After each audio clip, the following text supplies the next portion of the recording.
सोहरवर्दी साहब किस तरह से देख रहे हैं इस वक्त, क्योंकि हेडलाइंस जो हैं अब ज़रा इसके ऊपर फोकस्ड हो गई हैं और सवाल ये है कि अगर बिलावल भुट्टो, जिनका ये कहना है कि घर के मामलों में मैं जरदारी साहब के बात मानने का पाबंद हूं, लेकिन सियासी फैसले मैं सीईसी और पार्टी के मुफाद को देखकर करूंगा, क्या कहेंगे आप? देखें, ये पीपल्स पार्टी में कोई नई बात नहीं है। एक स्टेज पर हमने बेनज़ीर भुट्टो और नुसरत भुट्टो में इख्तलाफात भी देखे हैं, और बिलावल भुट्टो और आसिफ जरदारी में इख्तलाफात चंद साल कबल भी हमने देखे हैं। लिहाजा ये कोई ऐसी बात नहीं है कि आज पहली दफ़ा हुई है और हम सब बहुत परेशान हो जाएं। इख्तलाफात तो नवाज शरीफ और शहबाज शरीफ में भी मौजूद रहते हैं। पॉलिसी का इख्तलाफ भी नज़र आता है। शहबाज शरीफ मुफाहमत के हामी हैं, शहबाज शरीफ मुज़ाहमत के हामी हैं, और फिर वो दोनों इकट्ठे चलने का रास्ता भी निकाल लेते हैं इतने बड़े इख्तलाफ के बावजूद भी। इख्तलाफ तो असफन यार वली और बेगम नसीम वली खान में भी हमें नज़र आया, लेकिन उसमें बेगम नसीम वली खान की सियासत ख़त्म हुई। इख्तलाफ तो ये जब सियासी खानवादे इकट्ठे मिलकर सियासत करते हैं तो इनमें इख्तलाफ हमें देखता नज़र आता रहता है।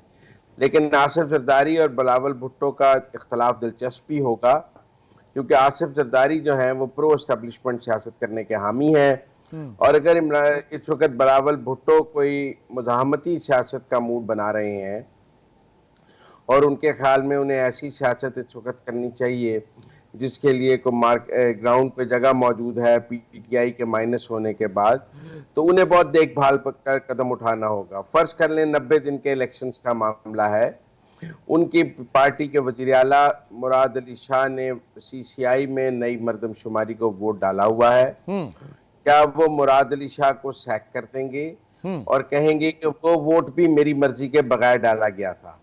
देखिए ना, वो तो घर का फैसला नहीं था। क्या मुराद अली शाह ने सीसीआई में नई मर्दमशुमारी को पीपल्स पार्टी की सेंट्रल एग्जीक्यूटिव की मंजूरी के बाद वोट डाला, या आसिफ जरदारी की मंजूरी के बाद वोट डाला? और फिर बिलावल भुट्टो जरदारी को यह भी बताना होगा कि उनके वालिद ने जो अदम एतमाद का खेल एस्टेब्लिशमेंट के साथ मिलकर बनाया था, वो उसमें वजीर खारजा क्यों बन गए थे, तब उन्होंने किस सेंट्रल एग्जीक्यूटिव से मंजूरी ली थी? तो ये पीपल्स पार्टी की सेंट्रल एग्जीक्यूटिव तो साल में एक दफा मिलती है, सारा साल सियासत किसके फैसलों के तहत? और सीईसी में जो सबसे भारी भरकम शख्सियत है वो भी आपके सामने। जी बिल्कुल, वो भी आपके सामने है। तो अगर ये पीपल्स पार्टी में वाकई कोई खलीज है तो मैं ये समझता हूँ जो पीपल्स पार्टी इस वक्त मौजूद है, जिस शक्ल में इस वक्त मौजूद है, उसमें एंटी एस्टेब्लिशमेंट जाने का कोई मिजाज नहीं है। अच्छा, मुझे नहीं लगता उनके पीपल्स पार्टी का जो एमएनए हैं सिंध से, उनमें से कोई भी एंटी एस्टेब्लिशमेंट सियासत करने के हक में है। मुझे नहीं लगता उन्होंने। Sir, I got your point. ये जरा बताइए कि बिलावल जो हैं वो कह रहे हैं कि वक्त आ गया है अवाम पूछे कि हुकूमतों ने उनके लिए क्या किया। ये जो महंगाई है इसी को एक वो नैरेटिव लेकर चल रहे हैं, लेकिन पिछले 15 साल थे बिलखुसूस सिंध के अंदर तो पाकिस्तान पीपल्स पार्टी ही मौजूद है। क्या नैरेटिव क्या होगा? जाहिर है कि ये नैरेटिव बिल्डिंग ही हो रही है ना इस वक्त। देखिए, महंगाई ऐसी चीज है जिसको कोई भी ओन करने के लिए तैयार नहीं। क्या मुस्लिम लीग नून महंगाई को ओन कर रही है? क्या वो कहेगी कि ये महंगाई हमारी वजह से है? क्या तहरीक इंसाफ महंगाई को ओन कर रही है और वो कह रही है कि उनके 3.5-4 साल में जो उन्होंने हुकूमत की मुल्क में महंगाई नहीं हुई है? अच्छा, ये महंगाई के हमाम में सब नंगे हैं, लेकिन ऐसी बात है कि ये नंगे होकर अवाम के सामने जा नहीं सकते, इन्हें कपड़े चाहिए अवाम के सामने जाने के लिए। और उसमें जब ये महंगाई के साथ अवाम में ना तहरीक इंसाफ जा सकती है, ना नून जा सकती है, ना पीपल्स पार्टी जा सकती है, तीनों का केस बहुत कमजोर है, लेकिन तीनों एक दूसरे पर मलबा गिराकर अवाम के सामने जाना चाहते हैं।